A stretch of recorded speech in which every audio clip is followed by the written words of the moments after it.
What is going on, everybody? Welcome to the Watchtower podcast, the non-Jehovah's Witness Watchtower podcast. Guys, you guys could be here. Glad you guys could join me.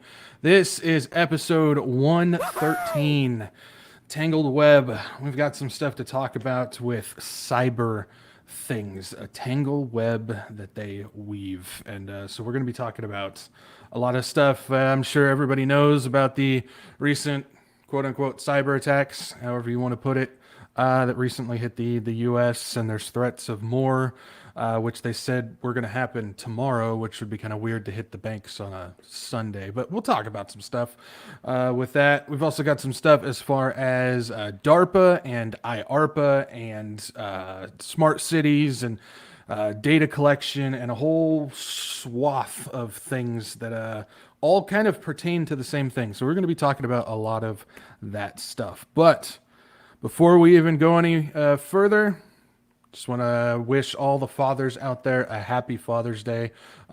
Just like the mothers, every kid needs one of you. It's invaluable how the Lord built the family, where each kid needs one mother and one father as they both bring things that the other can't. So for all the fathers out there, we thank you. We salute you. We hope that you get to enjoy a nice grill tomorrow, because that's usually what men like to do. Anything to do with fire and meat, we're there. So hopefully you guys get to do that. Make sure if you guys got your fathers, make sure you wish them a happy Father's Day. It's very important that we do that. So happy Father's Day to everybody out there. And I got kind of a personal little thing I want to go ahead and throw out there. I know my mom is in the chat, and tomorrow is her birthday. So I want to wish my mom a happy birthday. Love you, Mom. Thank you for being born, because I wouldn't be here if you weren't born. So happy birthday to my mom out there. Love you, Mom. So yeah. Just wanted to go ahead and start it out with that type of stuff on that. So thank you to all the fathers. Happy Father's Day, and happy birthday, Mom. So, okay. And before we get into anything else, I also want to get you guys involved as well. So I'm just going to pick a random spot. We will start right here, just because let's see those thumbs. That's right. Let's see those thumbs. What's going on now this world? That's my dad. Happy Father's Day. I'll see you tomorrow. Ski Bro, what's going on? What's going on, Holmes? Glad to see you. DJ Betty Lou is here as well. Good to see you. We got Viking Loves Jesus. How you doing, man?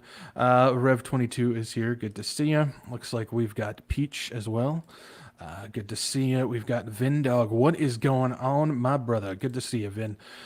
We got Steel Magnolia. What a quinky dink. I don't believe in those. Looks like we got Caroling as well. Good to see ya. We've got Sandy. How we doing, Sandy? Good to see ya. Jules is here with Mac. I believe that's Mac, right? How's Cheese doing? Looks like we've got Coco Bear as well. We've got Rhoda Fry. Lori is here as well. Miss G as well. Looks like we've got Farah. How we doing, Farah? Melissa. Well, how you doing, neighbor? Good to see you. Good to see you guys. I can't get to everybody. There's just too many people. But it is good to see all of you. Hopefully you guys are having a good Saturday. And yeah, all that jazz. So, all right. Let's see.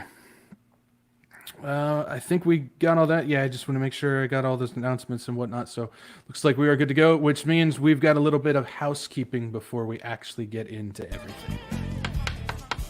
Housekeeping? No, thank you. Sleeping. Housekeeping? All right. As far as housekeeping, not a lot to really go over, just the usual stuff. If you guys can, like, share, and subscribe. Get this out to as many people as you can. It's not about views. It's not about butts and seats, but it is about getting the warning out to people, getting people to Jesus, and Jesus to people. That is why we do this. And liking, sharing, and subscribing does help that. And I know YouTube has been going through and doing a massive wave of shadow banning. There's been a lot of people who have been unsubscribed from many different channels, not just mine, a whole bunch out there. And honestly, some of the channels that are losing subscribers don't make any sense, because they don't talk about anything that YouTube would censor. So I think there's just some funky stuff going on as far as the interwebs go. And we'll talk about some of the stuff going on for sure. So, yeah, liking, sharing, and subscribing is good, or resubscribing if you got unsubscribed. So, if you guys can do that. Also, follow me, Rumble, Odyssey, Telegram. It's important to follow me on my backup channels, specifically Rumble and Telegram. Rumble is where I'll do the backup streams. Telegram is where I'll let you know that YouTube kicked me off, because I know it's going to happen again one of these days, probably sooner than later. So make sure you guys follow me on Rumble, Odyssey, Telegram as well. So that's important to do. All right. That's it. That's all I got for housekeeping. Not a whole lot there. So, and then before diving into everything, I got a few people who are asking what's going on with all the weird troop stuff movement. It's both the United States and Canada. They've got a lot of troop stuff going on. All the planes and weird helicopters and everything, that's been going on for a long time. I know some people are saying there's all the Osprey helicopters in California. Those are a part of Biden's transportation. So that's what's going on. That's in California, Marin County, I think. So that's what's going on with that. As far as what's going on by the Canadian and America border, there's a lot of reserve and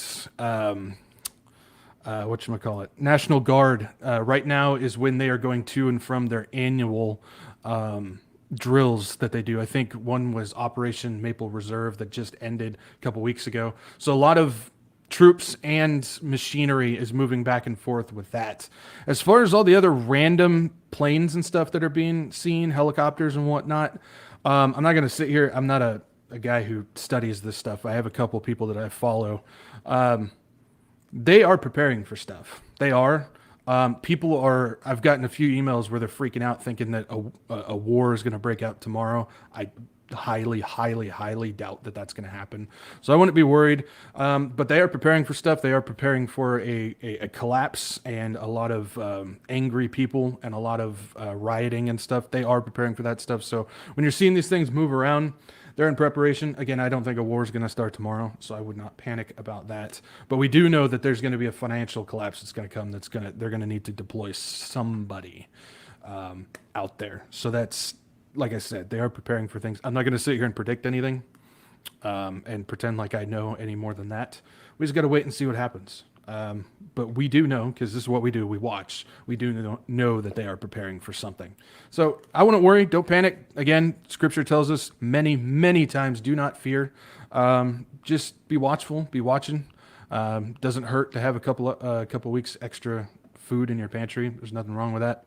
But yeah, so just don't worry. Don't panic. That's my advice. Don't freak out. It's interesting timing, because there's a lot of drill movement going on at the same time as the other stuff. So just got to keep track of that. So that's what I got on that. I would not worry too much about it. So okay, you guys ready to do this? I've got a lot of stuff here. I got a lot of things to cover. It is Saturday night. I don't want to keep you guys here forever, because we got church and stuff tomorrow. So let's go ahead and get into this. And we're going to start out with this. Thursday, the U.S. CISA, which stands for Cybersecurity and Infrastructure Security Agency, announced a global cyber attack where apparently several U.S. agencies were hit. I'm sure many of you saw the news on this. They heard the reports and whatnot. What they're kind of passing it around as is a Russian hacker group, multiple Russian hacker groups, and even one from Sudan. And they're throwing threats at the EU financial system and our financial system and whatnot. We'll get to that. But what people don't realize is this is actually something that's been going on for the past 2 weeks. This is not a random event that just occurred out of nowhere. This has actually been going on. If we take a look at what CNN reported, this is the news. I know it's the CNN guys, but this is legit, so don't worry. The news adds to a growing tally of victims of a sprawling hacking campaign that began 2 weeks ago. So this is 2 weeks from Thursday that this started, and it hit major U.S. universities and state governments. I'm sure a lot of you didn't hear about those things that were going on, but indeed they were. The hacking spree mounts pressure on federal officials, yada, yada, yada, of course. So that's where they start pushing the this is the narrative, guys. This is the narrative. So this is nothing new. It's been going on. It just happened to hit a couple bigger agencies, and of course that makes bigger waves in the news. What makes me raise the warning flag, me personally, is that apparently Johns Hopkins University and health system were hit by this back in May. If you guys don't know Johns Hopkins, I hate that name, just John Hopkins, please. But Johns Hopkins, they're involved with everything. They're involved with everything. And so this is a warning flag for me because Johns Hopkins, there we go, is always involved in WEF exercises and was a leader and sponsor for Event 201, which we know turned out to be 2020 and all of that stuff. Johns Hopkins they are one of the main contributors to everything that we see going on. So when we see that their systems, quote unquote, supposedly got hit, it starts raising flags for me, because something that they would do in this scenario is hit their own groups, so to say. And we're being told from the WEF that a cyber attack with a COOF-like characteristic is coming. I'm sure a lot of people have seen the recent, or not the recent, but the video clip of Uncle Klaus talking about this stuff. I've got that clip. We'll get to it. But I've got something else that people may have not seen. I can't show the video because of some of the stuff in the video. YouTube would likely take me down. But I got a couple of screenshots. So they were talking about how there's going to be like a cyber-like attack that's going to be similar to what we saw with the COOF 2020 type of stuff. Just instead of biological, it'll be technological. And if we take a couple of screenshots from that video, where you can see the title of the video, it's pretty obvious. It says a cyber attack with COOF-like characteristics, and then it goes on to say, would spread faster and further than any biological virus. Then it goes on to say its reproductive rate would be around 10 times greater than what we've experienced with the COOF. So really what this is pointing at is they're talking about some type of ransomware hit where it would just start spreading from system to system, taking it down, similar to 2020 and how all that stuff happened. But they're talking about how it'll be greater in impact. It'll move faster, it'll be bigger, and all of that jazz. So they're kind of pulling the same stunt with just a different target. And now you might be thinking, I keep saying they're doing this, they're involved, they're hitting their own people, they're doing all this stuff. Well, that would be because of Cyber Polygon, and I know a lot of people have heard of that too. But I'm not sure how many people have actually looked into this thing. So we understand that the WEF has held several meetings of Cyber Polygon. We know of at least two. They publicly put out two, 2020 and 2021. They specifically did it. But that program never went away. Those were just public simulations for us to see. It never went away. We've also seen announcements from both CISA and DARPA. You're going to hear DARPA a lot. Warning of cyber attacks from the usual suspects at the forefront of the narrative. And of course, they're always blaming China and Russia. China and Russia, it's always China and Russia. That's the narrative. We've debunked how China and Russia are heavily involved with everything, so don't fall for that ruse. But we've heard this so much so that during the June 12th Cybersecurity in Perspective event at the Aspen Institute, hang on to that name, Aspen Institute, hang on to it, CISA Director Jen Easterly said, and this is her quote, "In the event of a conflict, China will almost certainly use aggressive cyber operations to go after our critical infrastructure, to include pipelines and rail lines." We've kind of already seen some stuff on the rail lines. To delay military deployment and induce societal panic. So they're putting, if you guys notice, they're kind of doing a double hit, because CISA is warning of China and so is DARPA. But at the same time, the people who are supposedly taking credit for this recent hack has been from Russia. So again, they're keeping with that narrative of China and Russia with this. But it also seems that various Russian hacker groups, and even one from Sudan, took credit for the hits that we're seeing. But they're also threatening financial systems in both the EU and the US. And they said that they were going to attack in 48 hours. That message came across on Friday, at least that's when I saw it, which would put their target time on Sunday, which again doesn't quite make sense. But who knows? Who knows? To kind of put this is an interesting time because they said that they would hit it in 2 days, which would be Sunday. But if they wanted to make an impact, they wouldn't pick a weekend necessarily where we have that Monday off. And if they want to be seen. Now, I don't know. This is an interesting situation. This is something that we've never been in before because we are expecting something to happen to the financial system. We are expecting something to hit. We know that they're preparing for it. The most likely time that they would do it, again, would be on a Friday before a weekend. So this is interesting timing. But remember, this came out on Thursday. They said the target day would be Sunday, but we also have a U.S. holiday. They declare it a holiday. It's not a holiday on Monday, but the EU doesn't have that. So we're at an interesting time. Be paying attention to the EU on Monday and see what happens with their financial system. That's my best advice. Pay attention to what's going to happen on the EU on Monday. So that would be my advice as far as that goes. But remember, we have seen these before where these anonymous hacker groups have threatened, oh, we're going to hit this system on this day, and nothing ever happened. One of these days it's going to happen. But we just got to wait and see what's going to happen. So it's kind of interesting timing, weird timing with how everything plays. So we just got to see what's going to happen. But as far as Cyber Polygon, what is really going on? What exactly is Cyber Polygon? Who is behind it? And all this stuff. I think it's good that we have an idea of who is behind this event because it gives us an idea of the playing field and how all the different players are playing into the events that we are seeing right now. And as we know, just the umbrella of it all is their great reset. They want to introduce a global digital financial system with digital IDs and everything. And in order to get there, you have to destroy the foundation that's already there in order to bring in the new system that they want to bring in. So we do know something is coming as far as that. But it's important to know who's involved with these events. So now we've talked about Cyber Polygon stuff before. I've talked about it before.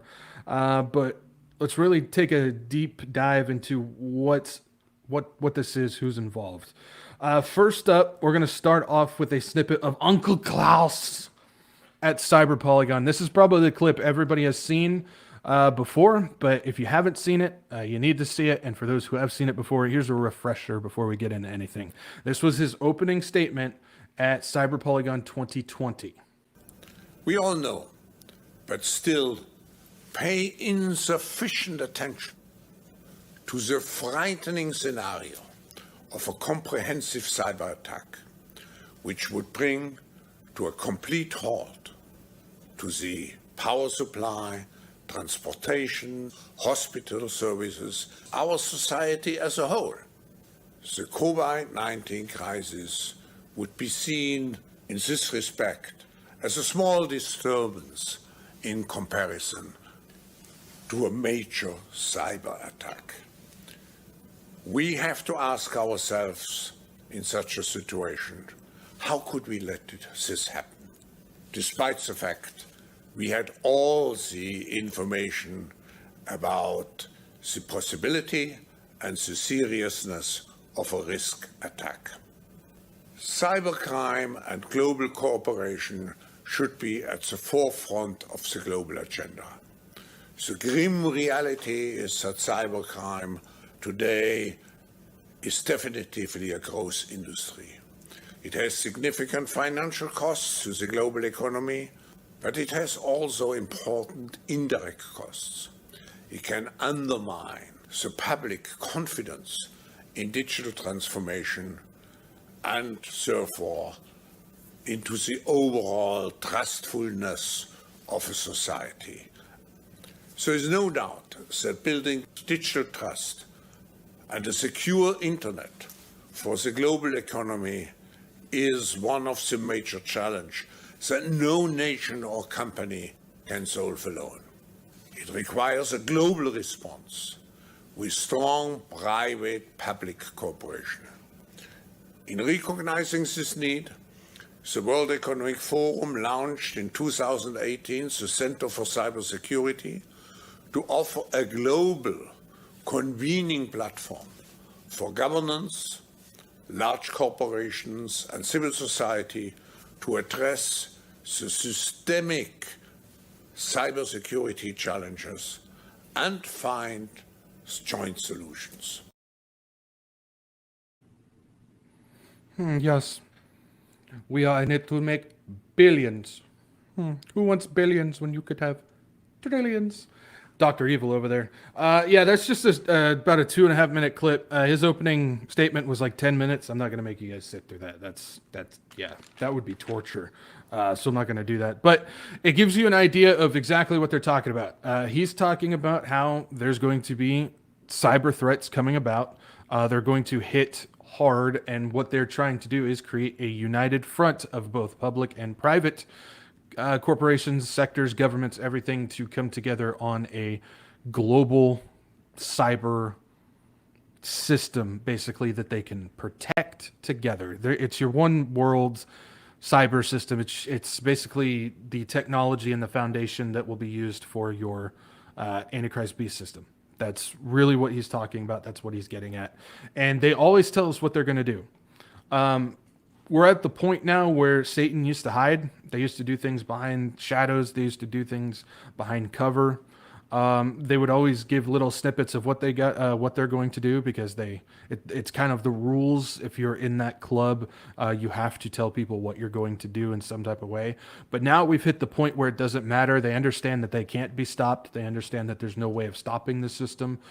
We also know from Scripture, it specifically says things are going to increase. That's where that tacos, not tacos, but tacos sound really good, to be honest. But the tacos, where it will gain momentum. There's no stopping it. There's no putting it on hold. There's no pausing it. It's going to gain speed, momentum as we continue to go.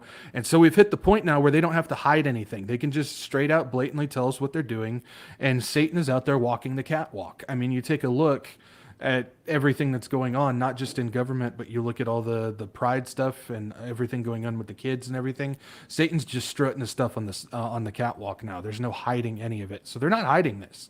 They're telling you what's going to happen, and it's going to happen. We understand this from Scripture. Luckily, we've got the cheat sheet. We've got the Bible that tells us what's going to happen in advance, which is fantastic. Because then we also know that there's a little promise in there that the Lord says he's going to take us out before the wrath and the hell on earth starts becoming unleashed. But he's telling us what's coming. We know that there's going to be a cyber thing that comes through that's going to knock things out. They have to destroy what's already there in order to bring in the new system that they want. And of course, that's going to be your Antichrist beast system. So he's just doing it in a very Dr. Evil, hard to understand type of way of, hey, this is what's coming. That's what it is. Again, it's arrogance, it's pride. They've got the same pride that Satan does, where it's just, they know it's their time and they don't have to hide anything right now. But guess what? As Christians, not as people of the world, but as Christians who are just passing through this world, we don't have to worry, because we're going to be gone. So the more that we see that they've got the arrogance to just come out and say what they're going to do and do it in plain sunlight and in the bright light, then we understand we're that much closer to getting out of here. So think of it as a positive thing.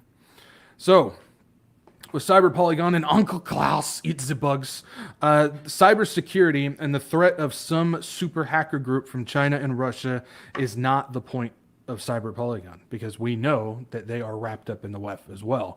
So it's just global theater getting played out. There's no threat from a fringe third party that is not under control by the same people who are warning of a cyber attack. Any group, especially when you see anon groups, anonymous groups, groups like that, they are a part of it. They are psyops out there to tell you that there are some hidden people that you have no idea who they are, but they're the good guys. No, they're not. They're not. They're all controlled opposition psyops. There's a lot of psyops going on out there, guys.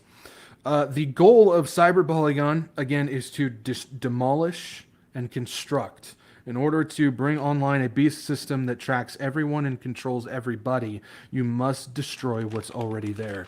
That's what we've been seeing with all the 2020 stuff. That's what we've been seeing with all the different policies that people are calling, why do we have such stupid politicians? And what, they're not stupid. If you take logic and you go and you set it on the shelf for a moment and you just start thinking in the way that they're trying to introduce things, what logic would call stupid policies are actually right on point in what they want to do. These politicians are just doing exactly what the script is telling them to do to introduce these things. And so globally, they need to connect the Internet of Things and the Internet of Bodies together, and having both hundreds of networks tied to the internet and still being able to remain anonymous online will need to be removed. Right now, we've got tools. Us as citizens, we've got tools that allow us to hide our location for the most part, hide our identity for the most part. It's difficult to do, but we still have tools that do that. They want to eliminate all of that. They want to connect everything. They want to connect the Internet of Things, the Internet of Bodies, and their own internet network. The internet we have right now is not going to be able to work for them. There's too many backdoors. There's too many ways to get around it. They need something that they can fully control. That's why my theory, my idea, is that when the rapture happens, the internet will drop and Elon Musk will come in with a Starlink and they'll just upload everything to that and they'll have full control of it. That's my idea of how I think that's going to happen. But the internet as it sits right now is not going to work for them. They need something that they can fully control, and this internet doesn't work that way. And they also need to be able to remove the ability for anybody to remain anonymous online. That's what we've been seeing with a lot of the verification bills, the online identity stuff, everything that they've been introducing.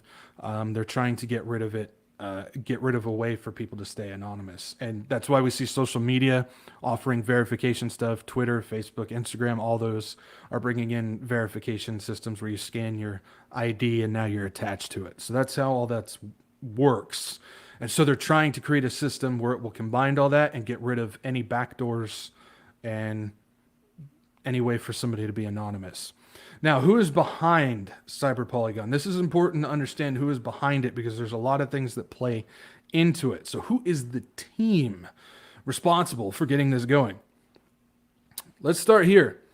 In 2021, the Financial Services Information Sharing and Analysis Center, or FS-ISAC, it's a lot easier just to say that. It's the FS-ISAC, claimed a third-party, quote-unquote, cyber attack on the financial system was inevitable. This was in 2021. Interesting timing, right? Right dead center in the middle of those two cyber polygons that they've been working on. The thing is, many of the top dogs at the FS-ISAC are a part of the WEF and the WEF-PAC project, which is the World Economic Forum Partnership Against Cybercrime. So we got the FS-ISAC, which is the Financial Services Information Sharing and Analysis Center. And then we've got the WEF-PAC, which is the WEF Partnership Against Cybercrime. It's important that we understand who these things are and what they are because they tell us so much. So let's take a look at the WEF-PAC real quick. This is their page that they've got on their website, and it's Partnership Against Cyber Crime. Now, if we take a look at who the partners are, at least publicly displayed partners, we'll find some very interesting names involved with this. First on the list, obviously, is Accenture. I've talked about Accenture a lot. They are involved with pretty much everything, and we know the CEO of Accenture, Julie Sweet, sits on the board of trustees for the WEF. So no surprise they're there. You got Amazon, Santander, Bank of America, I mean, you look at some of this stuff. Carnegie Endowment's pretty interesting. We don't have time to get into them. Checkpoint, we'll talk about them in a minute. Cisco is there. Council of Europe, Credit Suisse, which we know was just the purchase of Credit Suisse by UBS was just finalized. I mean, you look at it. Dell is there. Cyber Threat Alliance. We're going to talk about them. There's Deloitte, whatever. There they are again. They just seem to be popping up as much as Accenture does with all of this stuff. You got Europool, EY, which we talked about. EY, the one of the top ladies, the top chicks at EY, started the what is it? The PGLE, that Pride thing with the WEF. So they're involved. There's the FBI. Fortinet is there as well. Pay attention to some of these. Interpol as well. MasterCard, Microsoft, Israel National Cyber Directorate. I've got some interesting things on that. We'll talk about soon too. Palo Alto Network, PayPal, Swift, UBS, of course, U.S. Department of Justice, the Secret Service, World Bank, WEF. A lot of interesting names involved with this, right? I mean, for the most part, we shouldn't be surprised at a lot of these people. But they're all there. A lot of finance, a lot of government, a lot of law enforcement, a lot of them, for the most part. Well, they are the public entities that have signed on to this WEF pack for the cybercrime type of stuff. These top brass and organizations have been working on the global FinCyber utility used to predict and block cyber attacks. So they've been working on a network, working on a program, a system to basically keep outside entities from getting into that cyber system.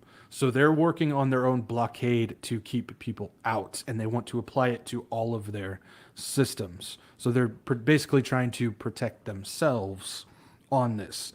These people and groups are also behind project like Cyber Polygon. They're one of the main people behind it. Well, it seems like they are setting up for another problem reaction solution situation where they create the problem and then they react by offering the solution to the problem that they just created and brought about. So that's basically, we've been seeing this stuff with the Event 201. We saw the thing with, if you guys want to put on the tinfoil hats, that was like the 9/11 stuff, the Ukraine stuff as well. All these things where it was, they created a problem, they reacted and said, this is going to be the solution. So it's basically, hey, I'm going to light your house on fire and I'm going to be the only one that can offer you a fire extinguisher and I'm going to charge you 4 times the price of what a normal fire extinguisher would be. That's basically what they're doing. So it sounds like a cyber version of Event 201. This is what Cyber Polygon was about how to defeat a cyber version of the COOF. And that's exactly what they were talking about with an upcoming cyber event that's going to take place. They've said that it's going to be just like that. So again, we're seeing it kind of come full circle. We're seeing how everything is structured exactly how Event 201 was. It's not really anything different. It's just going to be on the cyber side of things. So again, they're showing you that they don't care. They're showing you that this is what they're going to do. They're in full control of everything. You guys following along so far? I know there's a lot of stuff. We've got more, so hang with me. So, the usual focus that occurs at these events is the dismantling of banks and financial institutions and merging them together with state-held entities. So basically, their focus with Cyber Polygon, both events, were about how to fight against any outside hacker group that wants to come in. And in order to do that, you need to basically tear down independent banks and financial institutions and merge them together with these state entities. So they're talking about, again, globalization. They're talking about bringing all private entities together into a network with the government systems. you guys can already see a problem with what that's going to be. You're starting to see more tracking, more surveillance, more control over anybody who uses those banks and financial institutions privately. So they want to bring it all together. That's their goal at these cyber events. They think well, that's what they say will stop the ability for hackers to come in. So you're starting to see, again, the movement away from private into come to Big Brother. We will take you in. We will protect you. You have to give us your freedom and you have to give us your independence, but we will save you. So there's your peace and security again getting pushed through with the cyber polygon stuff. Other focus points besides the financial institution and banks are supply chains, law enforcement, healthcare systems, and privately held corporations. So they're talking about put all of these things under our umbrella, under our protection. Take all the supply chain stuff, put it under us. Take all the law enforcement systems, put it under us. Take all the healthcare systems, put it under us. Corporations, if you guys want to be protected, come underneath us. We get to take all of your freedom, and now we get to control everything that you guys are a part of, but now you're protected. That's what they're trying to do with Cyber Polygon.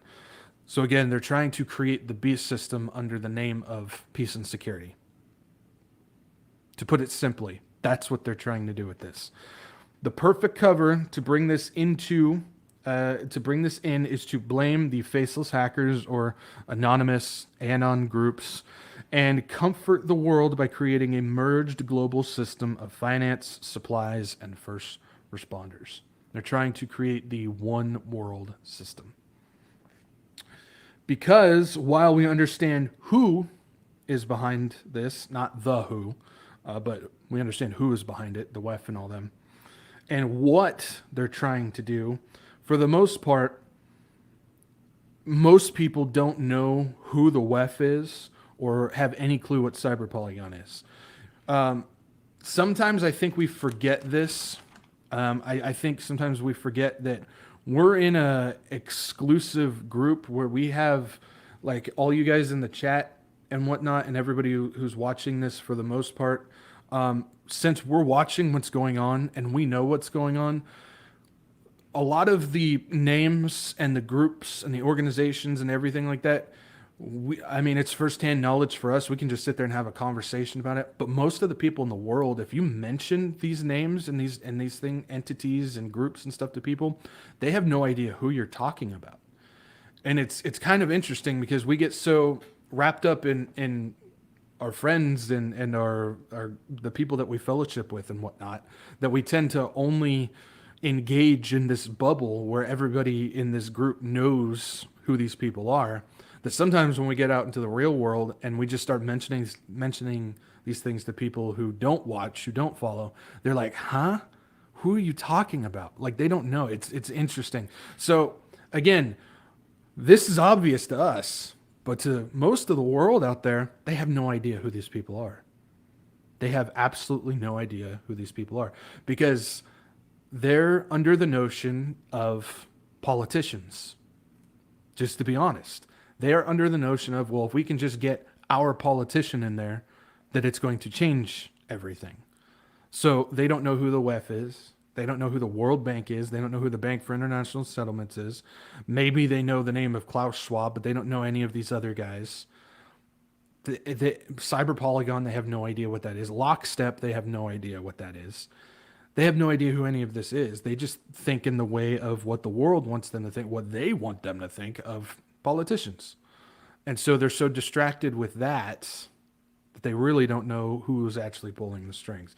So it's just kind of an interesting thought. It's just something to think about. We live in a pretty exclusive world, honestly, if you think about it, with being able to communicate with each other, knowing who all these people are. So it's kind of interesting.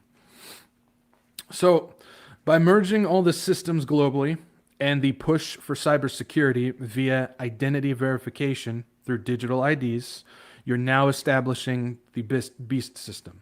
So if you were to crumble financial institutions, banks, first responder groups, corporations, if you were to crumble all of that and then rebuild it underneath the umbrella of the WEF in order to be involved, in order to function in society, you will then have to get on board with their biometric verification and their digital ID, which is going to be ultimately set up for the beast system that comes. And we know that that will roll into after the rapture, halfway through the Revelation 13 and whatnot, the mark of the beast, that will happen then. So they're just getting things set up. They're getting it ready for Mr. Antichrist there. This is where the social credit score system comes in.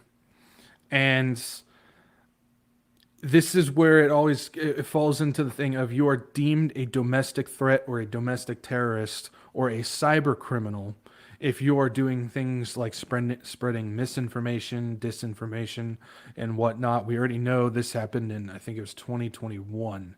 I believe the DHS put out a bulletin that basically said if you're spreading any type of misinformation or disinformation, they now consider you a domestic terror threat.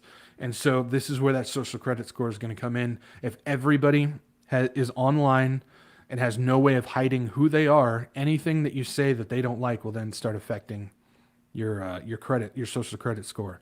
So we're seeing the system. This isn't just a United States thing, guys. This is not just a China thing either. This is stuff that's already starting to take place in Europe, Canada, Australia. A lot of these places are already introducing this type of stuff. And I actually got a short little clip here. This is the dude who created the social credit score theory.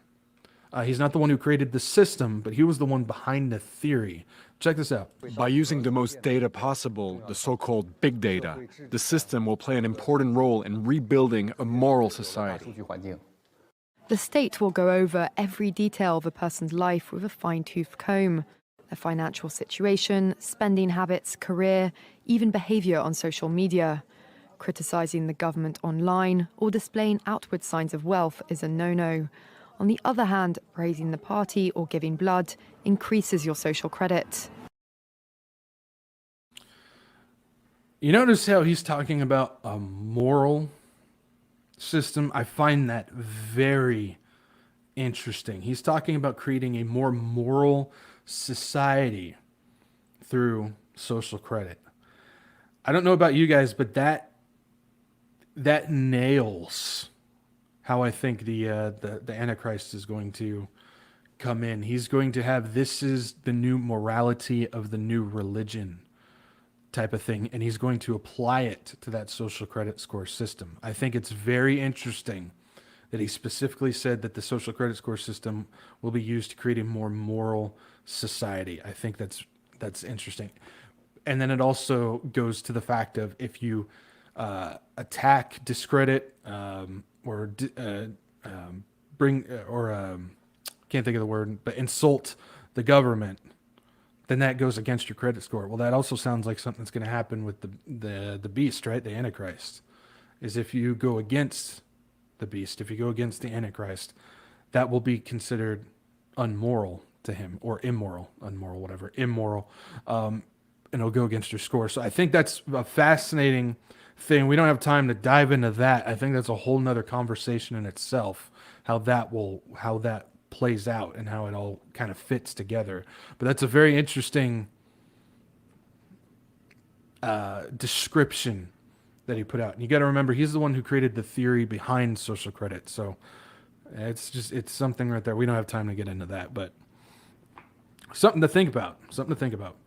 So with all of that, the fact of they're trying to get everybody hooked up to this, and not just us, but corporations and everything, first responders, banks, everything under their umbrella.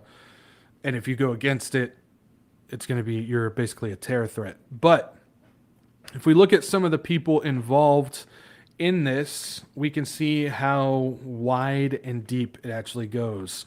So we talked about, I showed that list already, but some that are very interesting. You've got the Department of Justice, you've got the FBI, Secret Service, you've got the UK National Crime Agency. So again, it's not just the United States, guys. You've got the Israel Cybercrime Directorate. That's going to be interesting. You got Europol, Interpol. Then you've got other corporations like Santander, Bank of America, Saber Bank. We'll talk about Saber Bank in a minute. Hang on to that one. MasterCard, Swift, UBS, Credit Suisse. UBS just bought Credit Suisse. World Bank, Deloitte, whatever. PayPal, Amazon, Microsoft, Cisco. Those three are interesting because those are all U.S. Military and intelligence contractors. If you guys don't know, Amazon, Microsoft, and Cisco, they all have contracts with U.S. military and intelligence agencies. I'll bring that one back around too. It's like I said, it's a tangled web, guys. I'm telling you, it's truly a tangled web. A lot of these people are all interconnected and whatnot. So you just got to roll with me. Got to hang with me. Good thing for replay because you can always go back and rewatch. I'm going to bring everything together though. What's interesting, and I said we would talk about it, is the Israeli involvement within the WEFPAC group, including this guy. Take a look at this dude. Where is he at? There he is. Tal Goldstein. This guy is interesting. Tal Goldstein here, if you look under his name, head of strategy for the World Economic Forum. This dude was involved with physics and mathematics at the Hebrew University of Jerusalem, and he was a graduate of the elite IDF Talpiot program. Not sure how to pronounce that. And he's been involved with economics at the Tel Aviv University and whatnot. But he's also been a part of the Israel National Cyber Bureau, leading the formation of Israel's national cybersecurity strategy and devising policies on the various aspects of national cybersecurity. And as you can see, he's also spent 8 years as an officer in the military intelligence director as well. So we've got somebody who's got some serious firepower and knowledge when it comes to the cybersecurity of Israel. Now, why am I bringing this up? Because obviously he's heavily involved with the WEF. He appears to be one of the guys who directs the cyber side of the WEF. When we get into how much Russia is involved, we'll get to them in a minute. But when we get into how much Russia is involved in this WEF cybersecurity program, along with Israel, it makes me think that this might be the key to possibly shut down Israel's defenses, like the Iron Dome and David's Sling, when Ezekiel 38 comes rolling around. My idea, my theory is when Ezekiel 38 comes about, these systems are not going to work anymore. That's just my idea. I'm not saying that this is what's going to happen, but after looking into everything, it would make a whole lot of sense if these systems were all to go down, because your Ezekiel 38 is going to be a scenario where Israel, there's absolutely no possible way that Israel could defend itself, and it's going to be a display of God defending Israel and defeating the armies that come against her. And so if you have the entire defense network shut down in Israel, you're looking at a system where it's like, once God wipes everything out, the world is going to, the only way that you could answer that question is God stepped in. And so when you look at the connection of who's in the WEF and the clearance that he has for the cybersecurity, along with how much Russia is involved with this could be a key cog into shutting down Israel's systems. So whether Goldstein is directly involved, or this is just granting Russia access into it, we don't know how that would play out.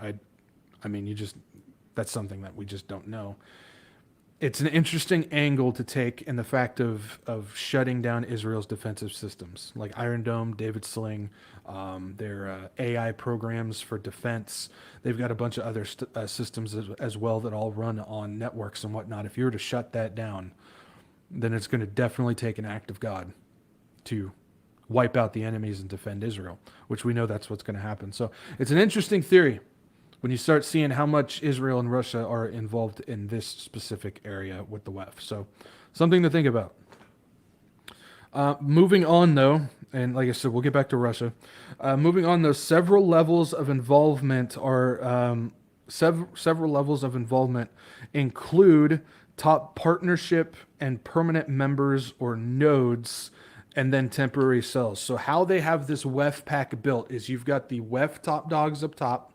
Then sitting right below them, they deem those as permanent members. So they're the ones that are always there. And then below them, they call them temporary cells, which are kind of like the law enforcement type of stuff. And basically what this does is all three of those work in harmony to make sure that cyber structure remains intact, and they're made up of private, public corporations, the WEFPAC, and other specified stakeholders.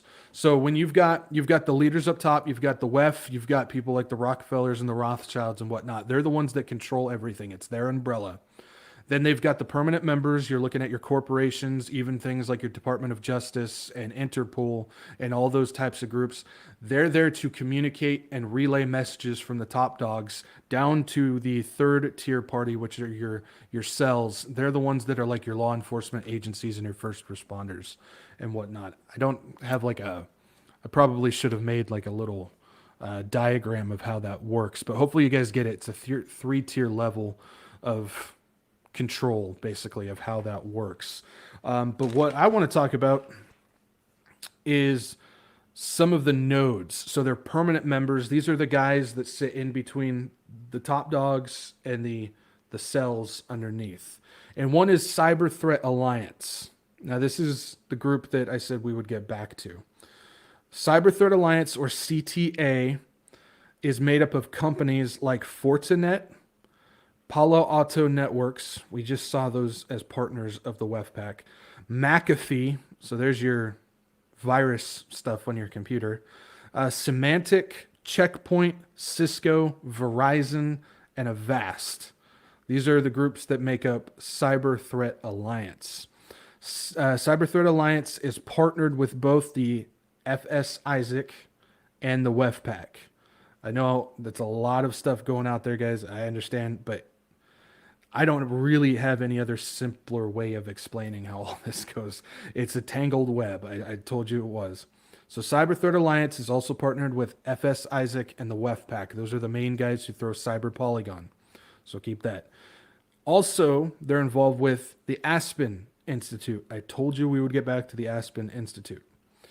The Aspen Institute is highly funded by the Gates Foundation, as well as partnered with organizations like MITRE, which is a defense organization, Cyber Peace Institute, and the Institute for Security and Technology, who is also connected to the U.S. military, DARPA, and the CIA.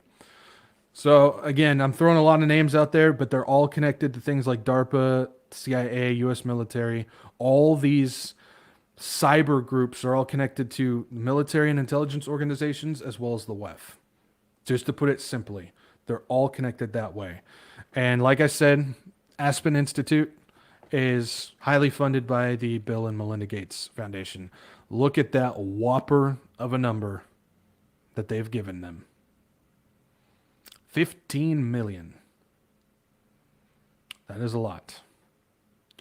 Highly funded by Bill and Melinda Gates. So again, just to kind of put it simply, you've got top dogs, WEF, FS Isaac, groups like that. And then you've got groups like the CIA and the U.S. military, DARPA, Interpol, and all these groups that are all working together with cybersecurity groups like the Cyber Threat Alliance. And they're all funded, of course, by the usual names that you see.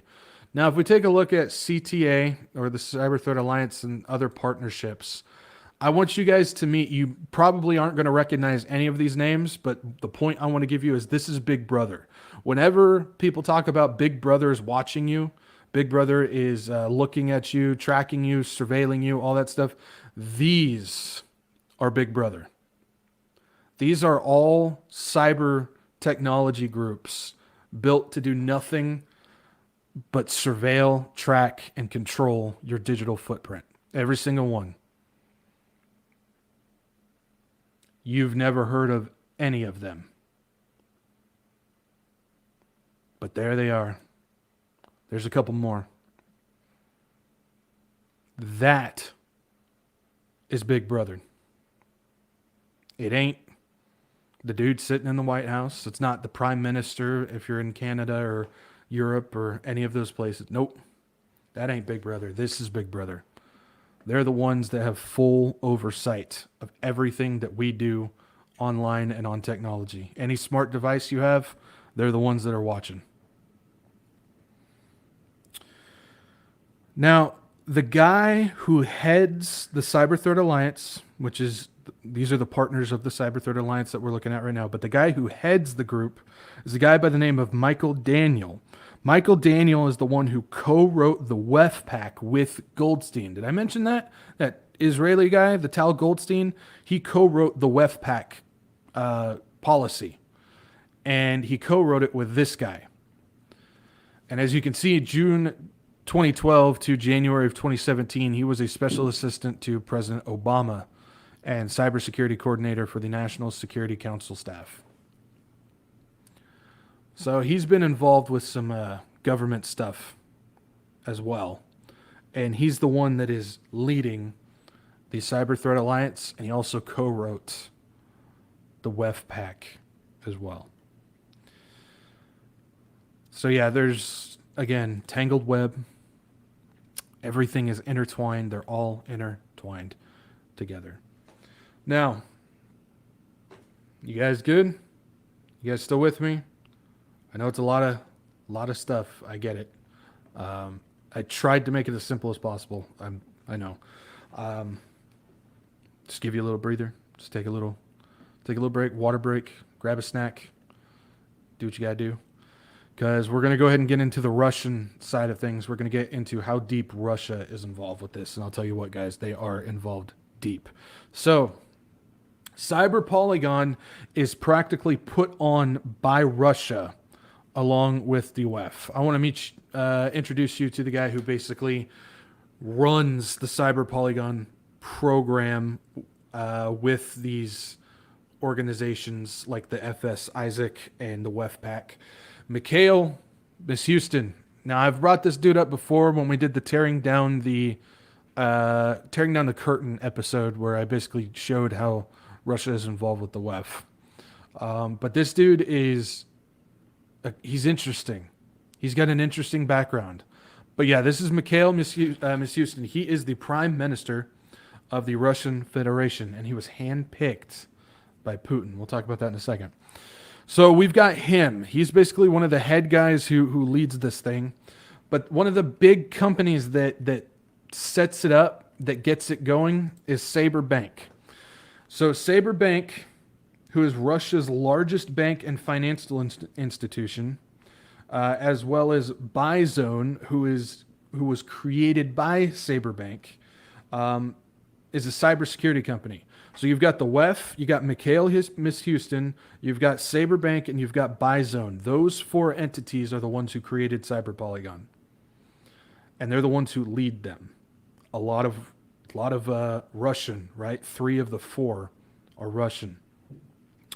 Other partners include Russia's TASS News Agency, NTV, who is a Russian broadcaster, Tinkoff Bank, who is Russian digital bank who uses AI, Mail.ru Group, which is Russia's largest internet business, MTS, a Russian telecommunications group, and countless other banks and corporations from all around the world, including Interpol, who is a member of the WEF pack.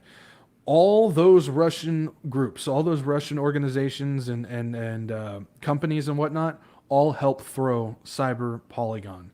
So this idea of the WEF and Russia not working together is completely fabricated. It's completely false. That's the narrative that I continue to try and tell people that that's a lie. That narrative that Russia hates the West, and well, I'm sure for the most part they hate the West, but they hate the WEF and the elites and stuff. That's a lie. They're working with them. And WEF has basically partnered with Russia for anything to do with cyber. Everything to do with their cyber programs, everything to do with cybersecurity, Cyber Polygon, creating the networks and the technology that puts this stuff together is all Russian. No joke. It's funded, designed, and created by Russia. So when you're talking about Russian hackers breaking in, you're basically talking about these are the people who created the system. They're not hacking in. They're just logging in. There's no other way to put it. These are the guys that are throwing it. It's Russian. Cyber Polygon is a Russian simulation with the WEF. That's what they do. So clearly you can see how intertwined Russia is involved with this. I mean, if you can't see it now, I don't know what else to tell you.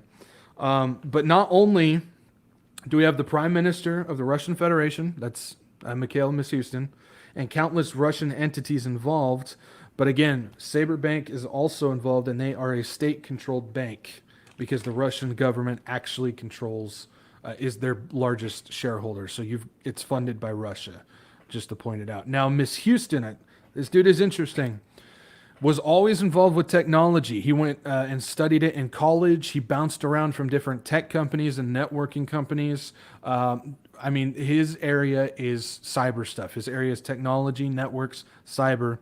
And he never showed any interest in politics. I mean, he had no interest in politics. He then got involved as the head of the Federal Taxation Service of the Russian Federation before being appointed prime minister by a Putin executive order in 2020. That was the same year that the first Cyber Polygon event took place. So I don't believe in coincidence, guys. I told you, I don't believe in coinkydinks. I don't believe in coincidences. All this stuff happens for a reason. People are specifically put in places. We understand Uncle Klaus has said that their goal is to penetrate every cabinet of every government, which they already have. And so when you look at the fact of you've got a tech head here who never showed any interest in politics, who all of a sudden was appointed through an executive order by Putin to be prime minister the same year that Cyber Polygon was getting thrown on. All I can sit there and tell you is that dude was hand selected by somebody at the WEF, Klaus or somebody above him, we don't know, who handed it down to Putin because we know Putin is involved with the WEF as well. And that was their guy to run this. Everything just lined up perfectly, in order, exactly on time, like they planned it. And thus, Cyber Polygon got its leader, Mikhail Mishustin. During the 2020 simulation, Mishustin explained that Russia's post-coup recovery, this is his quote, will be based on increasing digitalization of the economy and government. So he's talking about after the 2020 event, the goal is to digitalize the economy and the government. Again, problem, reaction, solution. The whole point of 2020 was to test systems and get things ready to go for the new digital era. This is your fourth industrial revolution. And he said it. I mean, that's his quote at 2020 during the Cyber Polygon. He says, Russia's post-coup recovery will be based on increasing digitalization of the economy and governments. And so another key cog of this Russia-WEF alliance for this digitalization, this fourth industrial revolution, and the cyber events to bring all of this in comes into place. Mikhail Mishustin is a huge player in getting this going. Russia is a huge player in getting the beast system online. That is what they're there for. That's what they're there for, and that's what they're working on. Hopefully you're seeing that connection now with the WEF and Russia, how important that these two actually are together to do this. But another person involved in the Russia-WEF alliance and helping coordinate Cyber Polygon is a guy by the name of Herman Greff. Now, Herman Greff here, if I can find it, Herman Greff sat upon the WEF Board of Trustees while also being Saber Bank's CEO. That state-controlled bank who basically funded Cyber Polygon, well, he was the CEO of it, or he is the CEO of it, while he sat on the WEF Board of Trustees. It's amazing how that works, isn't it? I had to go into the Wayback Machine to get these pictures. But if we take a look at his WEF profile, you can see some interesting stuff in his background there. Ministry of State Property of Russia, Minister of the Economic Development of Russia, CEO and Chairman of the Executive Board, Saber Bank, as well as member of the Board of Trustees, World Economic Forum. You can definitely see the influence of Russia in the WEF. It's right there for everybody to see. I don't know why I just went Elvis Presley. Thank you very much. We still got a lot to talk about, so hang with me.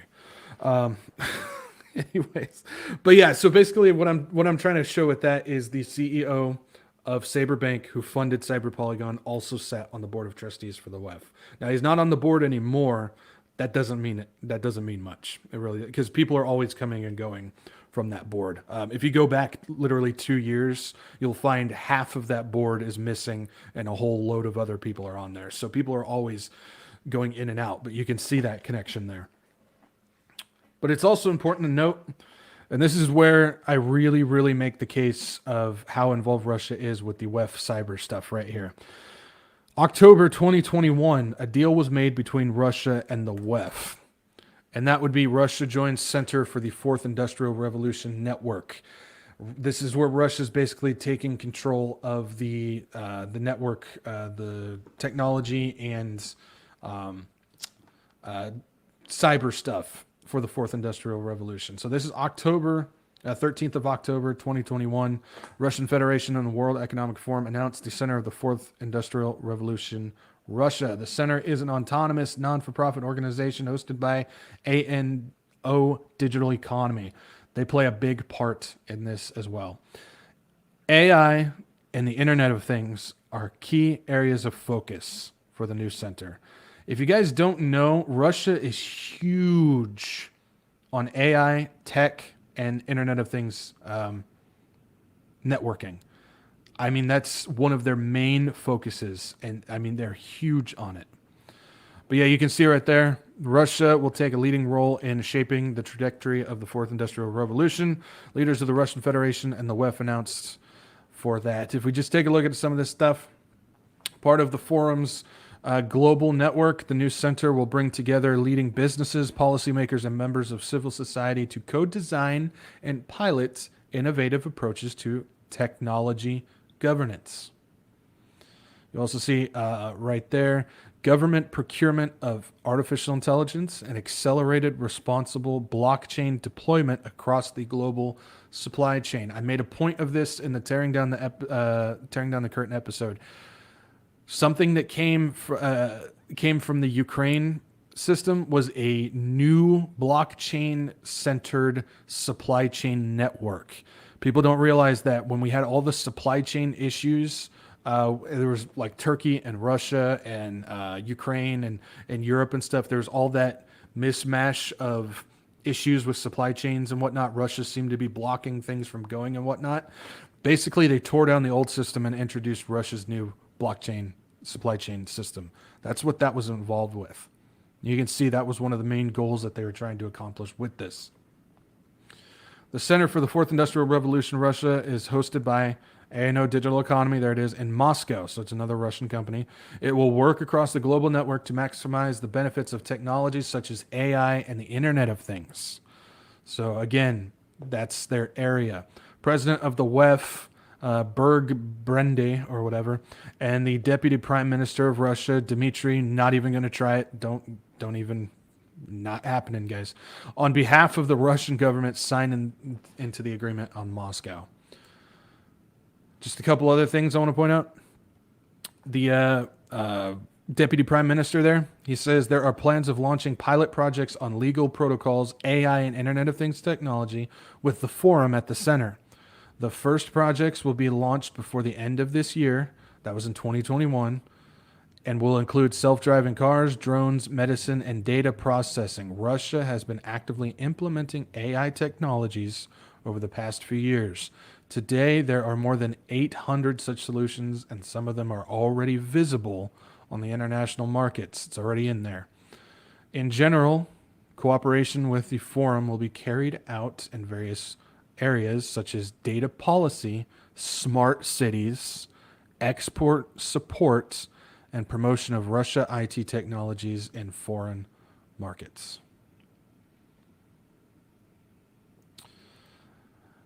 Russia is one of the leaders in getting all of this stuff online. They fund it. They've partnered with the WEF. They lead Cyber Polygon. And they're getting this stuff all involved now. Their stuff is coming online now. And so, like I said, when you're talking about Russian hacker groups, they're not hacking in, they're logging in. It's their systems, it's their networks. That's something that they've been working on. What we're seeing is a global effort to demolish the current digital system to establish a new one that will introduce systems that align with the Antichrist beast system. They're creating the system so when the Antichrist steps out, he just flips the switch and turns it on. CBDC, online biometric verification, biometric digital ID, AI-led finance, supply chains and surveillance, Internet of Things, global connectivity, and more is all being headed up by the WEF and Russia. It's all being headed up by the WEF and Russia. Yeah. Every move they're making in the realm of public technology has some integrated form of surveillance, and Cyber Polygon is no exception. While they're trying to do all of this to create all these systems, break down the old system and bring in the new, the goal is surveillance, full control of us. And creating smart cities with the Internet of Things technology is already heavily involved. I'm going to introduce you guys to IARPA's Haystack program. IARPA, or known as the U.S. Intelligence Advanced Research Projects Activity, and the Haystack is your city's big brother AI. This is the system that controls the AI systems of the smart cities. Haystack stands for Hidden Activity Signal and Trajectory Anomaly Characterization, and its purpose is to use AI, sensors, and cameras that are connected to the Internet of Things technology to establish normal movement models across times, locations, and populations, and to determine what makes an activity atypical. To put it simply, the AI system of Haystack monitors every individual and digs into the database of your information prior. And if you are deemed as moving abnormal or atypical, then they will send a red flag and a signal saying that you might be a threat. It's about studying us, our patterns of life, and it's going to recognize who you are based on your movements. IARPA's goal is to model population movement patterns around the world to predict atypical or altered patterns of movement. Whatever or whoever is marked as such is investigated. So if you are moving in an unusual way, an atypical way than you normally do, you will be marked and investigated for it. Doesn't that sound great? Like I said, they know more about you than we know about ourselves. Here's Jack Cooper, the program manager of Haystack. He will give you a better idea of what this thing is. Meet Haystack Jack.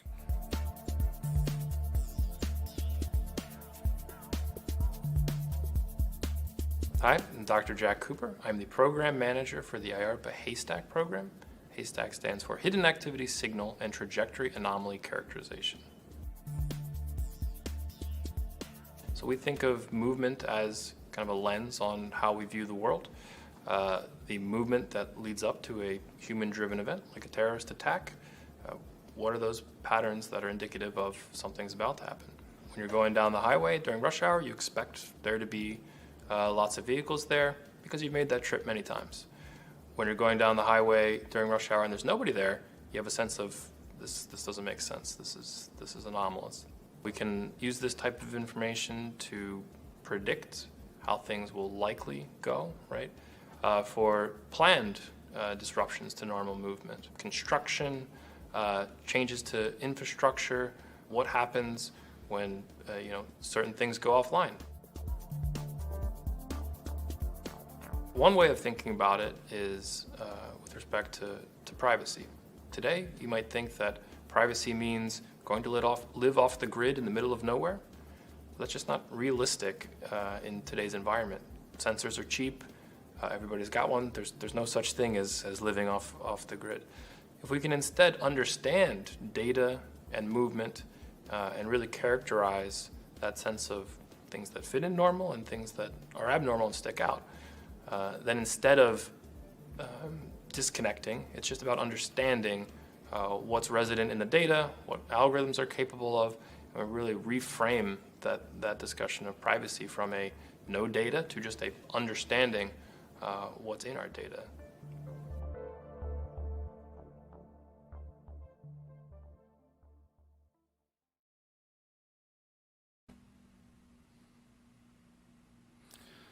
You guys seeing it? Basically what he's saying is, even if you go and live in the middle of nowhere and you live off the grid, doesn't matter, they've got you.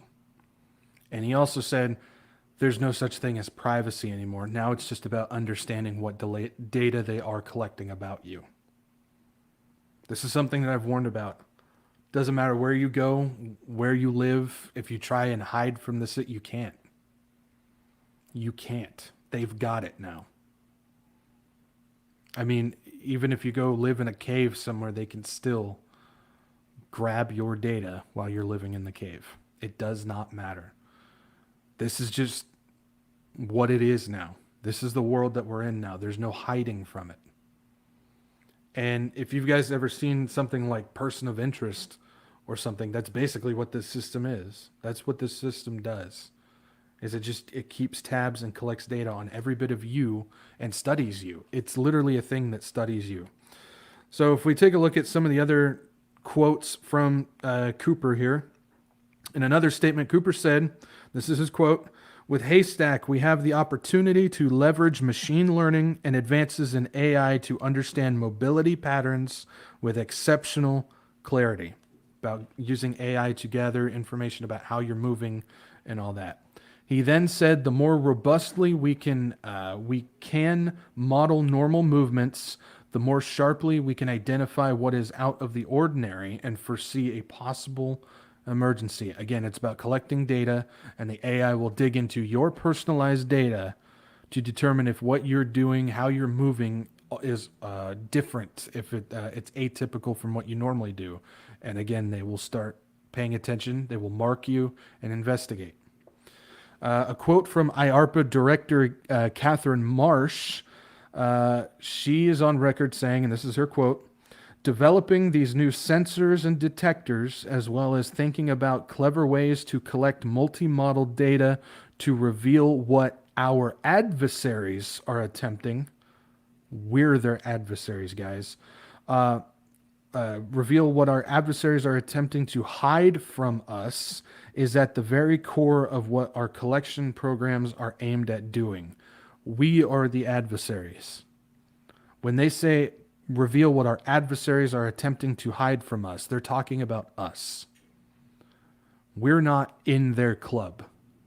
We are their adversaries. This is about collecting information about us. IARPA, with its Haystack program, has already awarded contracts with Raytheon Tech, which is U.S. defense and military complex, L3 Harris, which is a defense contractor, STR, which is a consulting firm, Kitware Inc., Leidos Inc., which is another defense contractor, Novator Resource Solutions, which is AI and robotics, Deliote, again, Deliote, they're there again. They've got a contract with it. And Raytheon BBN, which is space. They're involved with the space stuff, also connected to the U.S. Defense and Military Contract Group. they're all hooked up with IARPA's Haystack program. You guys get it yet? Yeah. And with all that, with the tracking and the tracing, the Internet of Things, watching us and everything, we're already seeing some tangible repercussions of having everything connected to the Internet of Things technology. I'm sure you guys have seen this before. Amazon shuts down customers' smart home for a week after a delivery driver claimed that he heard a racist slur through the doorbell. Basically, the driver thought, or he claimed that somebody said a racist slur through their doorbell, their Ring doorbell system, and he complained to Amazon about it, and Amazon shut down every smart device in the home. You have to remember how many things are now connected to the smart device. Your AC unit, your lights for your house, garage door, all of that stuff can be connected to this, and they shut it down. They shut down the dude's house because somebody complained about it. This is what happens when you connect everything. This is what happens when everything is connected to the Internet of Things. It's not only watching you and surveilling you and tracking you, but they can also shut down your house. This is the little brother that's under the big brother that's controlling you. You've got big brother on top, who is basically giving word to little brother Amazon here to basically shut things down if you don't fit their systems. And so I've got a video here that explains it quite well, a lot better than I can explain it, because I'm sure you guys are sick and tired of hearing my voice already. So I've got a little video here, and you guys might, when I say what it's from, you guys might be like, seriously? That's what you're going to do? Yeah. Just check this out. We're going to take a look at a cutscene from a video game called Watch Dogs 2. This is predictive programming at its finest and explains everything so well and how it connects. Yes, this is a cutscene from a video game, but this is exactly what we're seeing now. This is predictive programming. This is from Watch Dogs. Check this out. In 2013, Chicago realized the promise of smart cities with CTOS, a citywide operating system merging big data with surveillance, security, and transit programs. With a few hundred lines of code, hackers were able to hijack its central servers and cripple the entire grid. Many believed the attack would be a killing blow for smart city development. They were wrong. Coordinated from the heart of Silicon Valley, CTOS 2.0 has been implemented across the United States, ushering in the Internet of Things. 6.4 billion connected devices now serve as collection points, mapping and recording our daily routines, making a more secure and more invasive system. But who else is listening? Big Brother no longer works alone. Thousands of little brothers monitor and aggregate your every move, building a complete digital profile of you to be bought, sold, or stolen in an instant.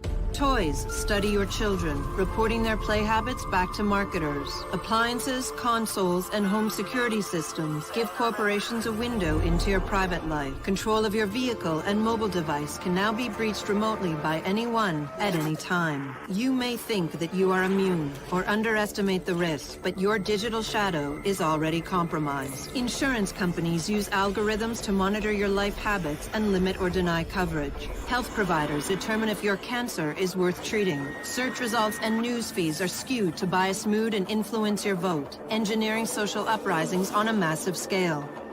You are now less valuable than the data you produce. This is the new reality. Going dark is no longer an option.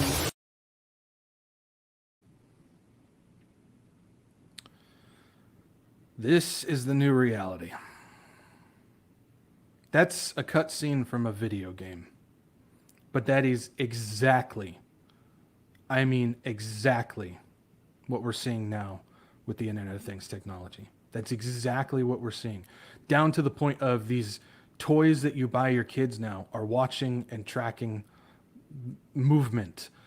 You're talking about all your smart devices and everything are allowing not only Big Brother to get in and get a view of you and how you're living and all that stuff, but it's also being relayed to places like insurance companies and whatnot. We've talked about that. If you eat too much meat, no insurance for you, no health care for you. If you do this or you do that, your social credit score is not high enough, they can shut you down.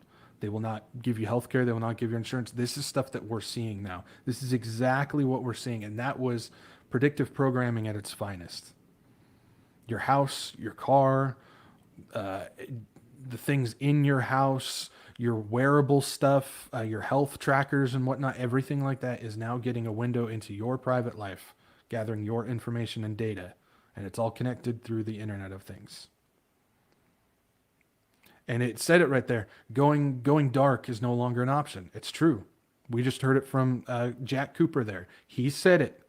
There's no longer being off the grid and hiding out in the middle of nowhere. They've got you that out there too.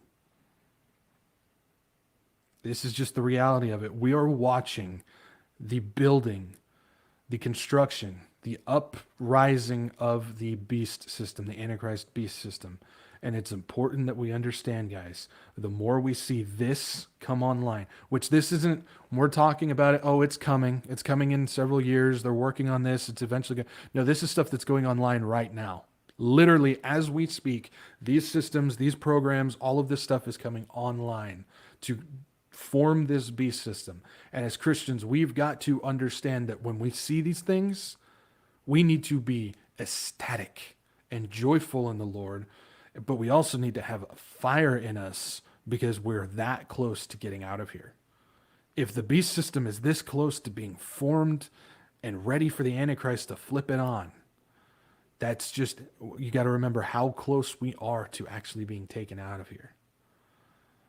You know, we look at all this stuff, we look at all the information and all the things that are happening, and usually the human inside of us, the first thing that we tend to react to, the first emotion is we start getting afraid. What are we going to do? How am I going to go about this? How am I going to get around this? What am I going to do? I don't want to get involved with that. I don't want to get involved with this. And it's like, we got to be able to shut our human emotion down with that and let the Holy Spirit just kind of just take over and just not worry, not doubt, not fear, and understand that our escape through Jesus Christ is almost here. That's the important thing to understand with all of this. Because while this is scary for anybody who's watching that doesn't have the Lord, for those of us who do have the Lord, who are watching, this should be a joyful thing to watch. Because it means we're almost out of here. But we're still here, so we still need to continue to occupy with the gospel and get as many souls across that line as possible. But don't be afraid by this stuff. Don't be afraid. Because he said when we see these signs start to come to pass, begin to come to pass, look up, because our Redeemer is almost here.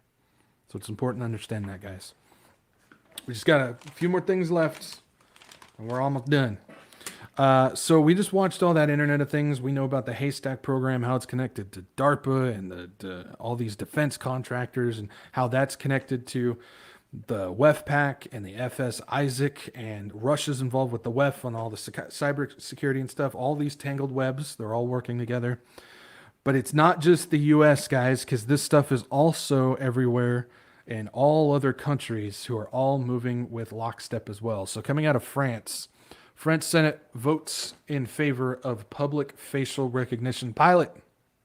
Now, the French Senate on Monday voted in favor for facial recognition tech in public. This will allow judicial investigators and intelligence services, that's vague, to use the biometric identification tech in public for at least 3 years. They say this is going to only be in effect for 3 years. We know that's a load of hooey because they always say it's only for this long and then it turns indefinitely.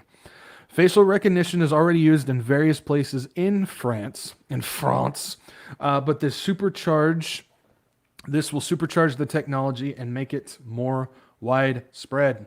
This is not just United States, guys. I know when I talk about this stuff, a lot of it has to do with U.S. companies and whatnot, but it's not just here. This is stuff that's everywhere globally. They're all pushing it forward. So don't just think that this is only U.S. stuff. This is going in everywhere. Even places like Iran. A couple weeks ago, I just talked about how they've got biometric cameras now on the streets of Iran that are scanning for women who are not wearing their head coverings. and the cameras are used to recognize through biometrics who they are so they can do what they do. We're not going to get into that. So it's not just here. This is everywhere.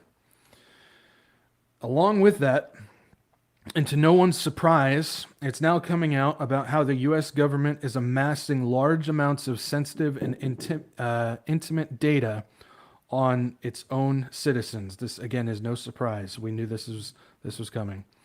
And how they do it, again, is of no surprise by purchasing the data from commercial data bank brokers. So they're buying all of this super sensitive, intimate data of us through brokers who are collecting this stuff. You're talking about like Amazon and Microsoft and whatnot. So by doing this, they bypass certain laws, ultimately creating a black market of extremely detailed information on all of us.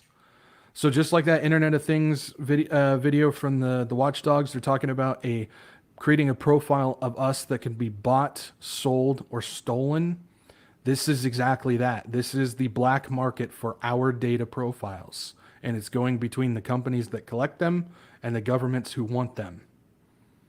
Our online profiles, Internet of Things profiles, are literally getting bought and sold behind the scenes. That's what's going on. This is something that's really happening. And again, no surprise, companies like Apple, Microsoft, Cisco, Amazon, and others are all contractors of U.S. military and intelligence agencies. That's right. Apple, Microsoft, Cisco, Amazon, and others are contractors of the U.S. military and intelligence agencies. And so our computers, health monitors, internet networking products, and smart devices, all those devices are collecting our data, personal, private, intimate data that only we know, and selling it to the U.S. and other governments. Our profiles, all of our data is getting sold over there. You got to think, how many of you got a Microsoft computer?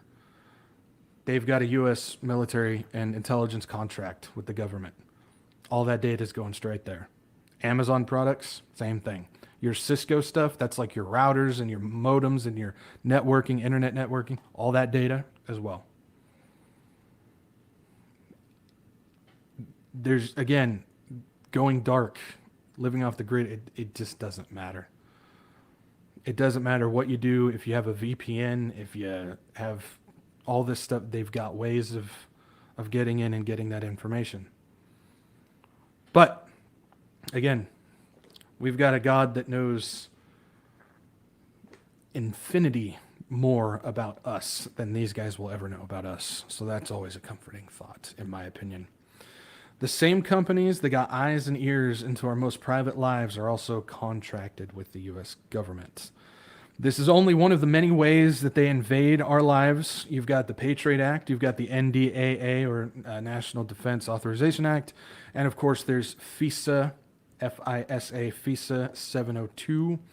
All these acts and policies are disguised as ways to protect what they deem as national security by surveilling foreign enemies, but in reality, they grant backdoor access for them to track, spy, and search us and our devices. All of these devices are deemed as national security efforts to spy on foreign entities, but they actually have backdoors for them to spy on us. Now, this is no surprise.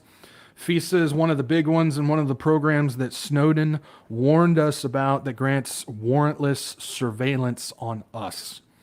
FISA is a big one, along with the other ones, of course, and we know that they just keep adding to them with all the Restrict Act and everything like that. But FISA, by the way, is supported by Biden, Trump, and DeSantis. So here we go with the theater of politics. Biden, Trump, and DeSantis all support FISA. And what adds even more weight under the notion of political theater, this is the political game that I talk about, is after Trump signed the 6-year extension on FISA 702, he then started railing against it. So he signed it. This was put out January 18th, 2018. Statement of President FISA Amendments Reauthorization Act. Today I signed the law. And if you take a look, he signed it January 2018. I would have preferred permanent reauthorization of Title VII to protect the safety. So he wanted permanent, but he settled for the 6 years.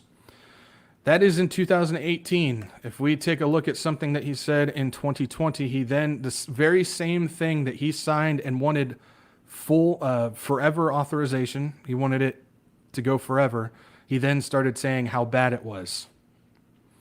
This is the political theater that I'm talking about, guys. This is exactly what I'm talking about. People will listen to what he's tweeting and what he's saying, but they don't realize that he actually wanted permanent reauthorization, and he signed it anyways. And this thing gives backdoor access to warrantless surveillance of our devices. I'm going to continue to tell you guys, don't get wrapped up in the political game. These people are actors. This is theater. They all want the same thing. It doesn't matter who it is. These puppets will continue to push the agenda forward, and mass data collection on us is their priority. Why? This is what we're going to finish it off with. Why do they want this mass data so bad? I mean, we've talked about various aspects of why they have it, but really, what is it for? We're going to head over to DARPA for their active authentication program. This will tell us exactly why they want so much data on us. In a nutshell, this is about creating a flowing, uninterrupted identity verification system that validates your identity using biometric data that will continuously check your real-time movement patterns with your stored patterns in the system. This is just like the haystack program we were telling you. It's about identifying if somebody is doing something that's atypical of what they would normally do. This is why. It's a verification system that will continuously check your real-time movement patterns with your stored patterns that they have in your identity profile in your system. Now we're getting a picture of why they're collecting our patterns of life. They need to be able to verify us in any way possible, not just through our face and our eyes. They want to do it in any way possible. Now, if we take a look further into this thing, it tells us everything that we want to know. There's you, and there's your traditional range of biometrics, how you behave, your keystroke patterns, mouse movements, things like that. Then physical aspects of you, of course, your fingerprint, iris, vein pattern, facial geometry, DNA, eye movement. But they want, and this is what this system is built for, to collect data on the context that you exist in and the data from your own experiences. That's what it's collecting. It's collecting all of your patterns of life. So much so that if we look at this, active authentication, cognitive biometrics, voice, mouse dynamics, your computer usage patterns, internet searches, application use patterns, typing patterns. It's trying to get exactly how you move and how you think. Plus, we've got facial recognition, full or partial, eye movement, device orientation, and GPS location. How are you holding your phone? How do you normally hold your phone? Your finger images, gesture, and finger pressure. It wants to know how hard you tap, how you move your fingers normally. Grasping patterns and hand movement. How do you hold the thing? Your own heart rhythm. We've talked about how they've got lasers now that can scan your heart pattern, because our heartbeat is actually so unique. It's like another fingerprint, that every single one of us has a completely different heart beats, and they can recognize that. And your speed and body motion. It wants to know your thought processes, social programming, belief structure, files and programs. Everything. Everything. This is what they want right here. Right now, we've got the initial verification process, the current approach. You verify who you are, you walk in, and that's it. Verification stops after access granted. What they're aiming for is continuous verification programs. So you're going to verify who you are when you walk in. Then once you're in there, it's going to collect data on your computer and your sensors, how you think, how you use your device, everything. Then it's also how, basically how you're moving around, how you move, how you communicate with people, the data that you're using, the search collection or the searches that you're doing, and it's going to continuously verify who you are the whole time. So it's not a one-stop check. They want to have the ability to verify you 24/7 as you move, just like the Haystack program. We talked also about how the Dallas school system is putting in an AI biometric system that's going to predict how the children is moving, and if it's atypical compared to what the child normally moves like, it will then put a warning flag saying that that child is about to do something. So this whole time we've been talking about the various reasons why they want a stored data that they're putting in these simulation programs of us, and they keep running simulations on all the data that they've collected of how we move, our speech patterns, how we think, who we talk to, what we own, what we do, and it's gathering all that data. That's what it's going to be used for. When you've got something like the Haystack program and this DARPA identity authentication programs, as we move about, doesn't matter if we're indoors, in work, in our own house, on the street, driving our car, this stuff is always going to be watching and analyzing. And if we do anything that is different than what we normally do, it's going to mark and flag us. And that's what they're aiming for. This isn't a movie. This isn't a TV show. This isn't a comic book. This isn't a video game. This is actually stuff that they're doing in real life. And this is going to play a part in the beast system. The Antichrist is always going to be watching you. And when you have your social credit score, it's everything that you do is going to be judged to make sure that you fit with what they want.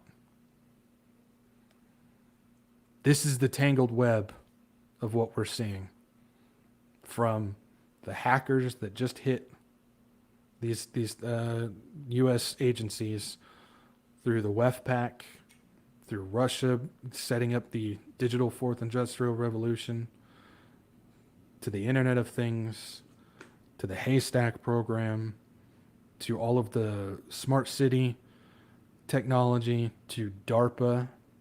It all flows together.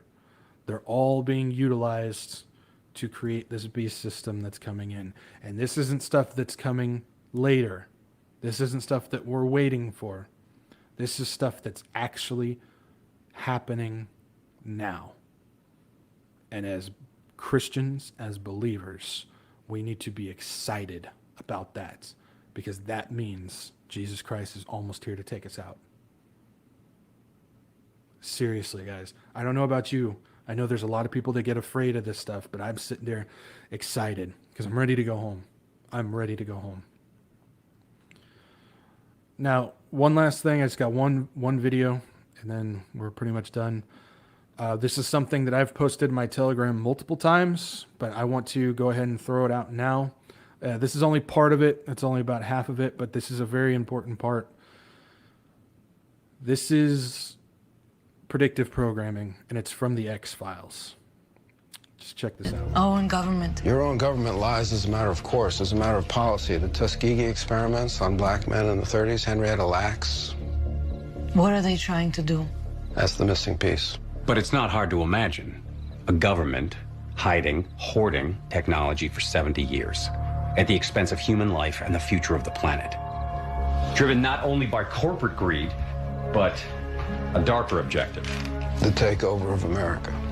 And then the world itself, by any means necessary, however violent, or cruel, or efficient. By severe drought, brought on by weather wars, conducted secretly using aerial contaminants and high-altitude electromagnetic waves. In a state of perpetual war. to create problem, reaction, solution scenarios to distract, enrage, and enslave American citizens at home. With tools like the Patriot Act and the National Defense Authorization Act, which abridge the Constitution in the name of national security.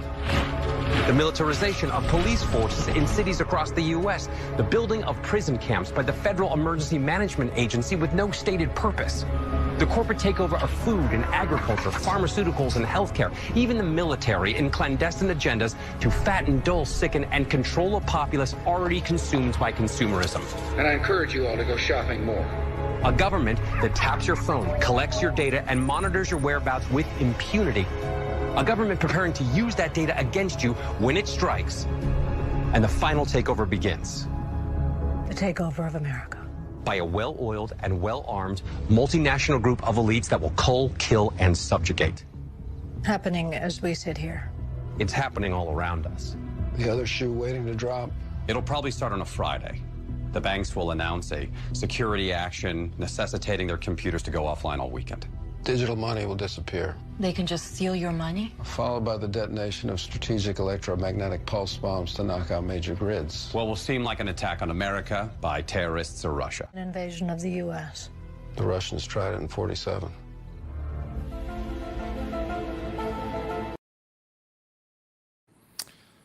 The truth is out there, guys. And the fact is everything that they just said is complete truth. Everything that they just listed off is all things that they deemed as conspiracy theory. But in actuality, it's stuff that is actually taking place right now. And that is how we've got to this point. And they also kind of gave us a little hint on what's coming with the financial system when they specifically said it's probably going to happen on a Friday.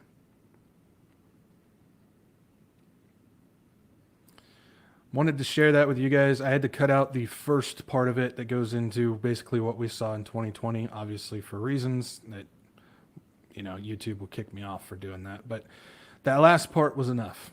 It gives you an idea of exactly what we're seeing now, exactly what's coming. And that's the beast system being developed. And you saw Bush there multiple times, which, yeah, he's just a part of it. Another puppet, another clown. You look at, it mentions the NDA and the Patriot Act, throw FISA in there as well. You saw Snowden. He was the one that broke all that. This is what's happening. Conspiracy theory is not conspiracy. It is spoiler alerts. And we're pretty much batting 900 right now. But I just want to give you guys what's going on with this, how this is happening. This is real stuff that is happening. That it's the formation of the beast system. It's how they dumb down society to accept things. It's how they slowly introduce these systems to the point that we are now where they don't even have to hide it. They're just taking sledgehammers to everything that we know and we deem as normal, and they just call it the new normal.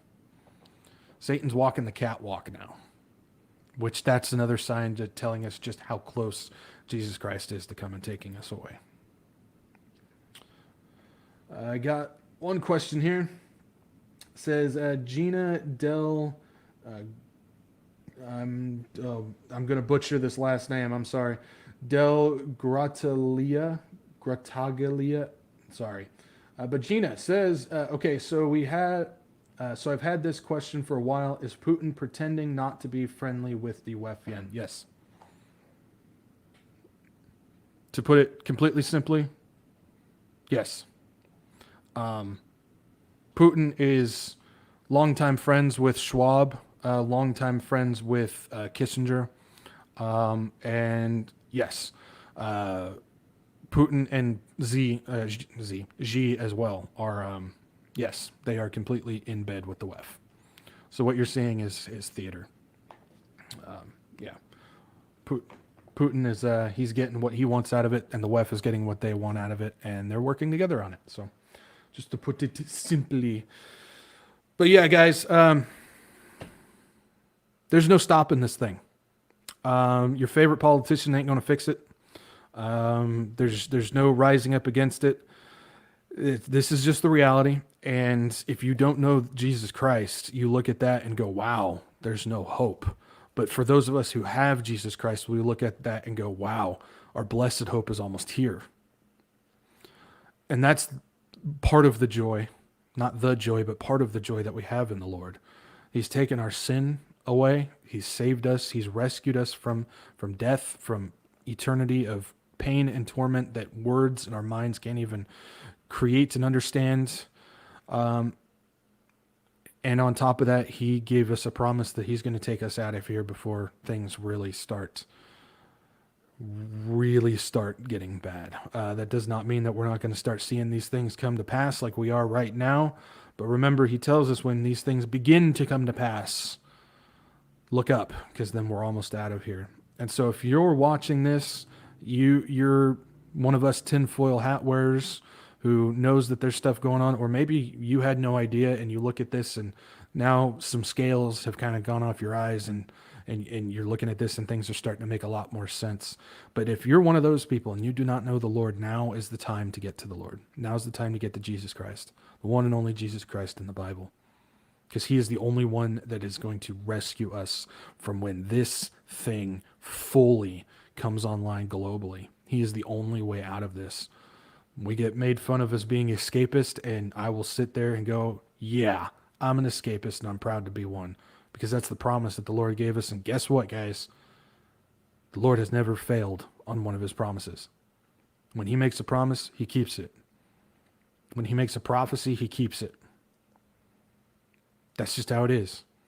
Conspiracy theories are about in 900. Jesus Christ, well, he's not even on the record books because he doesn't need it. He's always there. He's always right.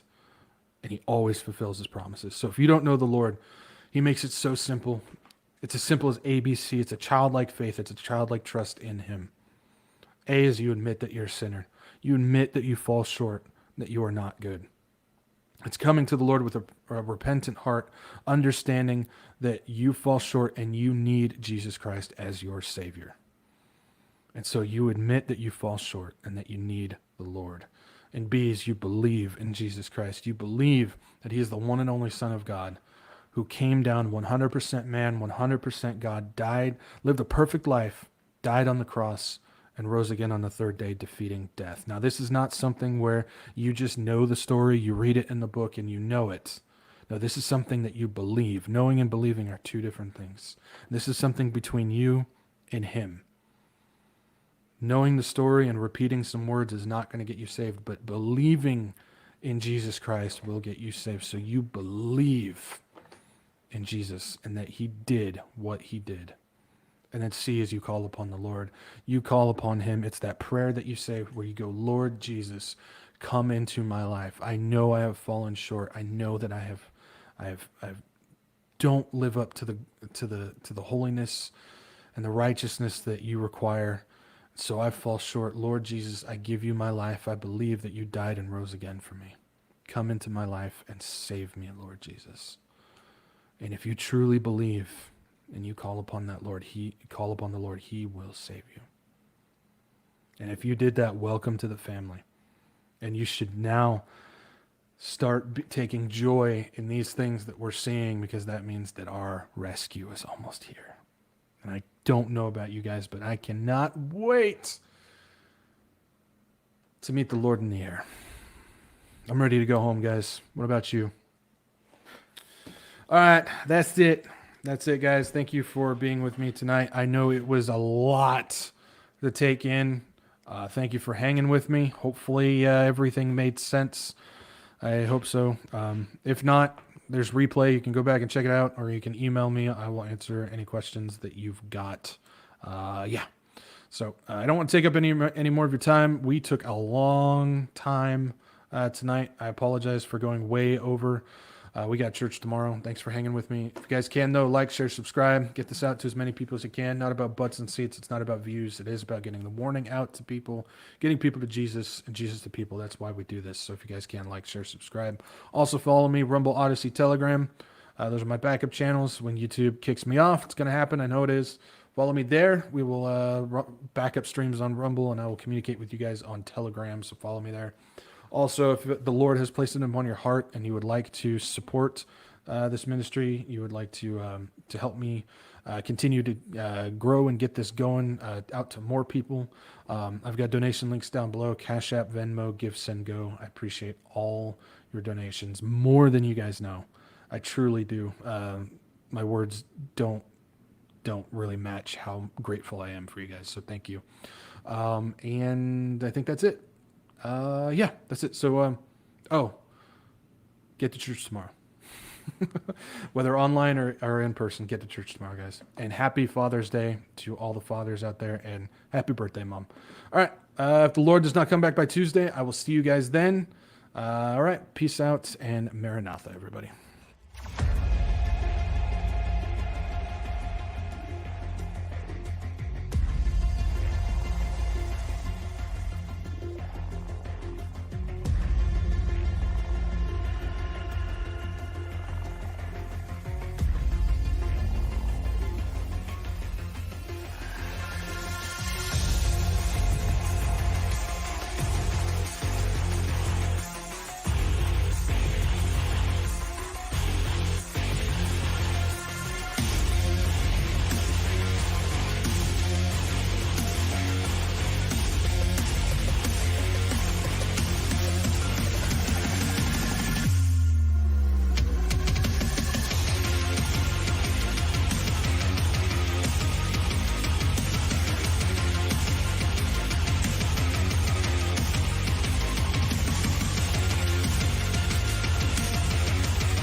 You're still here? It's over. Go home. Go.